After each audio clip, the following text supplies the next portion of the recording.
زهير الجيزاني، انت من بين الاربعه الاخوات اللي صافيو في الدم. انت جيت عامين ونص في التالي، وقتها انت تستعمل في الدواء، وقتها مازلت ما تصفيش. مازلت. اي من بعد شنو اللي صار؟ بعد بشوي بشوي بدأت تتطور الحالة معناه مباشرة عند في صالون عند طبيبة وبتحاليل لين معناه وصلت الحالة هذي. شنو هي الحالة؟ شنو وصل؟ معناه وصلت حالة تصفية معناه الأخيرة. وكل بشوي بشوي بدأت تتعب. كي عامل منقالة في ديك؟ اللي مازلت نمشي عملوا لي على 4 منقالة باش يحضروني معناها، خاطر قالوا لي ما نديرش عليها في أي وقت تنجم تكون في حالة تصفية. قديش من مرة تمشي في الجمعة؟ انت تصفي ولا ما تصفيش؟ ليه مش نصفي مازال. ما شنو تحاليل تمشي تعمل في التحاليل. شنو قالوا لك راك ممكن ثم احتمال معناها انه تولي تصفي معناها؟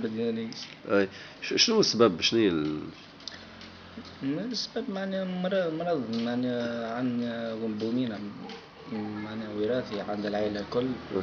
هذا هو اللي دمرنا معناها العائلة كاملة. ما ينالوش حل فهمتني. أنا ما بين 4 من خوياتي، واحد زرع كلهم وزوز مزيلوا، يعني أنا مع ربي سبحانه. إن شاء الله ربي يحفظك. أنت قديش عمرك؟ 18 من مواليد 96. تقرأ؟ نعم. إيش تقرأ؟ برمية تكوين. يعني أنت شنو ثم حاجة خايف منها وإلا حاجة تتمناها ما تصيرش ولا كيف؟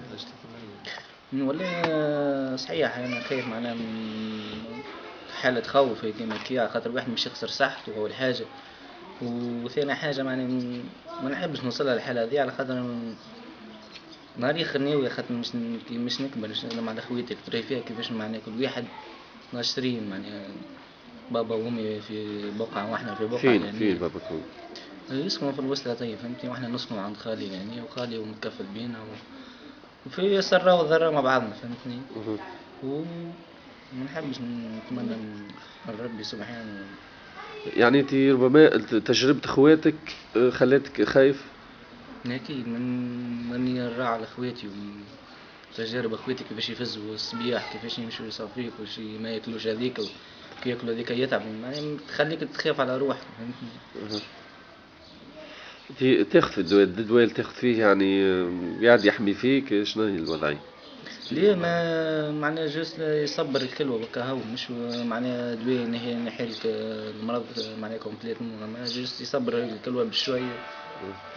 ثم إمكانية إنه الدواء ثم دواء معناه يحل المشكلة وإلا ليه ما الحل الوحيد هو ربي سبحانه زرع كلمة هذيك اللي تنجي الإنسان، وهذا المرض هذا ما عندوش حتى دواء فهمني.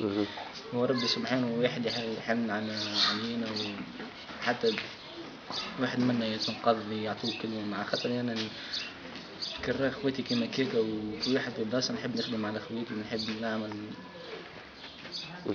منو نجيبونه. يعني انت توا ثالث اخواتك لول سمير سعاد الكبيرة سعاد سمير وبعد يمين